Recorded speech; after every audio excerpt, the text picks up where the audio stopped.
Hello, BookTube. Sorry for the bombardment of videos, but I just realized at the last minute that we haven't done a mail haul yet today. Can't have a day with no mail, can we? I've got a few here. Let's see what we have, and then I'll wrap it up. I promise we won't go to 5 videos. Well, let's just see. Let's see what the mail has just for today.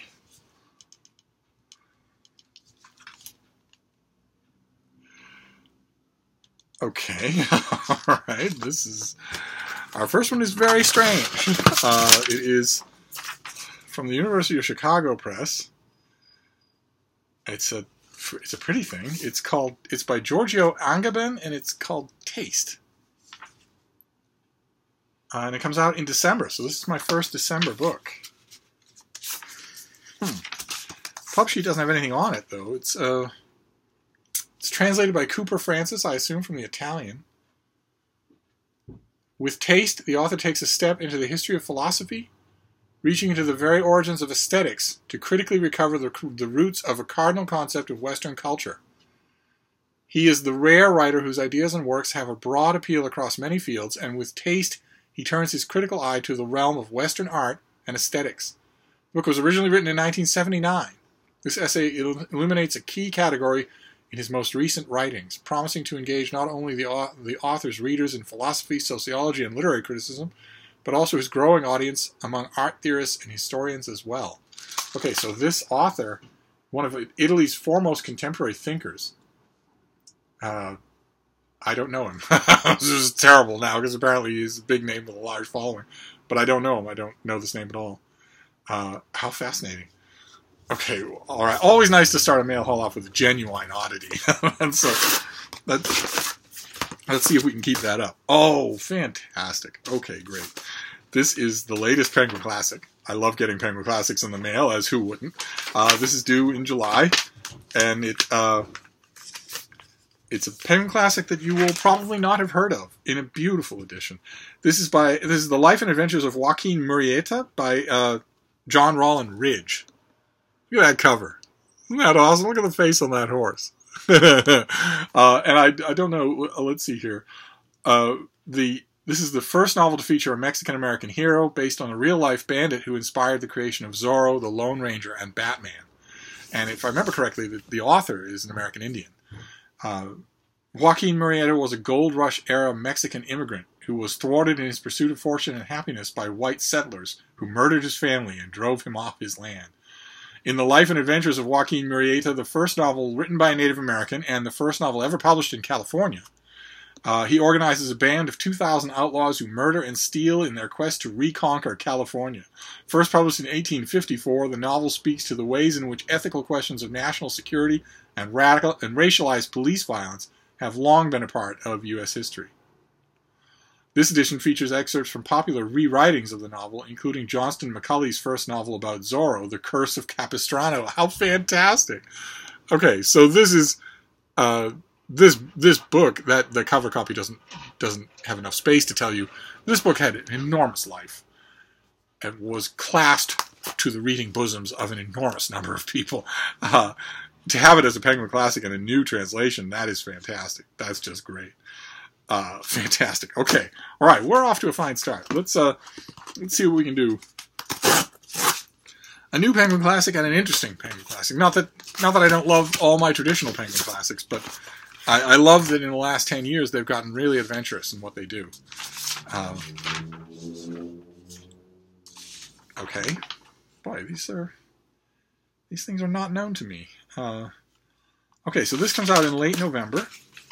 It's a collection of stories. It's Hardly Children by Laura Adamczyk. Hard to read her name with the handwriting that way. It's a debut collection of short stories. A man hangs from the ceiling of an art gallery. A woman spells out messages to her sister using her own hair. Children deemed bad are stolen from their homes. In Hardly Children, Laura Adamczyk's rich and eccentric debut collection, familiar worlds, bars, hotel rooms, cities that could well be our own, hum with uncanny dread.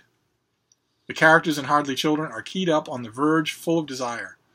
They're lost, they're in love with someone they shouldn't be, and they're denying uncomfortable truths using sex and humor. They are children waking up to the threats of adulthood and adults living with childlike abandon. Okay, so debut fiction. Very good. All right, let's forge ahead here. Conscious of the length of this video because it's a hideous amount of Steve watching to give you to do.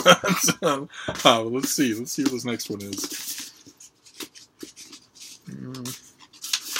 Oh, great. Oh, my. Oh, isn't that lovely? Oh, my. This is the finished copy of The Family Tabor by Cherise Wallace, who did The Resurrection of Joan Ashby, which I very much liked the second time around more than I did the first time. Her debut I can actually recommend now. Let's see. This is her second novel, The Family. I think we saw this already on this channel. Look at how pretty that is. The gold lettering. The Tabor family is perfect, but what family is without its secrets?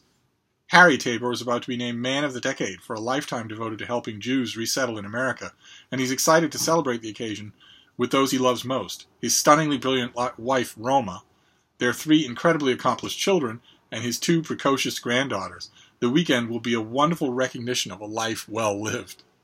Not if this novelist has anything to say about it. No novelist who could leave that alone.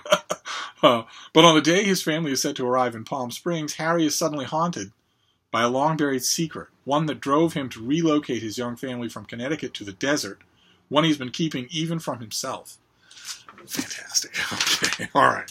All right, this is due in July. I confess, somewhat shamedly, I haven't got to it yet. I will. Now that I have the finished copy, I will get to it right away this week. And then, let's see what this next one is. Oh boy. You know, I must have slipped onto some sort of Tor mailing list. It's the Final Frontier. I don't usually get mail from Tor, but in the last week I've got quite a few, and here's another Tor book. I'm going to have to write to them and find out what's going on. That would be awesome. That would be just awesome. So this is by Mary Robinette Kowal. It's a lady astronaut novel, and it's called The Calculating Stars. You've got star charts with a silhouette of the astronaut girls on the bottom there. It's yet another good cover. What's going on here? The recent book and movie Hidden Figures. Oh, have any of you seen the movie Hidden Figures? Oh, what a movie. And the documentary Mercury 13 have brought attention to the real women who built the early NASA space program as mathematicians, engineers, and aspiring astronauts. In The Calculating Stars, the author expands on her Hugo Award-winning short story Lady Astronaut of Mars to imagine an alternate history where those women have a chance to fully realize their ambitions. Wow. In this alternate 1950s America, a meteorite causes a climate cataclysm, driving humanity to colonize space before the Earth becomes uninhabitable. The International Aerospace Coalition draws on every available talent to put man on the moon, but Elma York, a WASP pilot mathematician, begins to wonder why women can't go into space too. Oh boy. And the second, it's a 2-part thing, and the second one comes out in August, and it's called The Faded Sky.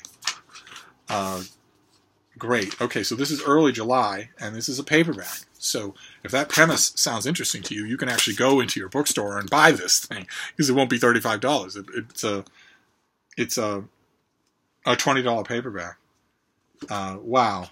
Okay, an alternate reality in which the women have the right stuff. Oh boy. Okay. All right. Then we have this last one, which just barely reached me without falling apart. Oh, okay. All right, great. This is the finished copy of something that comes out in July. These are all. This is another thing. This is another July thing that I haven't really delved into. July 10th. Okay, this is the finished copy of Zachary Mason's Metamorphica. His novelized treatment of its metamorphoses, much in the way of his Lost Books of the Odyssey, that won him quite a bit of acclaim, and that got him his chance to graduate from a small press to a much bigger press. Okay, great. Fantastic. Okay, so this is fiction heavy, but in this case I'm not really minding, which is kind of weird. So we have the Lost Book, or Metamorphica by Zachary Mason. We have The Calculating Stars, another science fiction novel from Tor. How wonderful. Maybe they have me mixed up with Thomas from SFF 180. That's very strange. I'm not used to getting science fiction in the mail. I will clearly have to start reviewing science fiction if that's going to happen, because I want more of it. The Family Tabor by Sherry Swalas, The Resurrection of Joan Ashby was a book that I got in an advance copy, and the premise, even just from the publicity sheet, annoyed me. Some of you might remember it was about a woman who gives up her prosperous writing career in order to, on her husband's demand to be a mother, a homemaker. And I read the book, and it didn't do anything for me, and then it came out in a trade paperback. I got the trade paperback reprint, and enough time had passed, and bits and pieces of the book had stuck with me, so I read it again, and saw a whole bunch that I'd missed the first time. So I actually do recommend that book, and can't wait to read this one. Then Hardly Children, a debut collection of stories. The Life and Adventures of Joaquin Murrieta, the newest addition to the Penguin Classic line. How wonderful. And Taste by Giorgio Agamben. Those of you who are in Italy, kindly tell me, is he on the talk shows? Is he well known? Does he do opinion pieces in the papers? Is he a big intellectual figure on the landscape? It's a book about taste. I have very little in the way of taste, so I don't know how I'll associate with it, but I'll give it a try. So there you go. That's a mail haul. I'll wrap it up nice and quick so you don't have Steve overdose. But I'll be back tomorrow. Thank you, BookTube.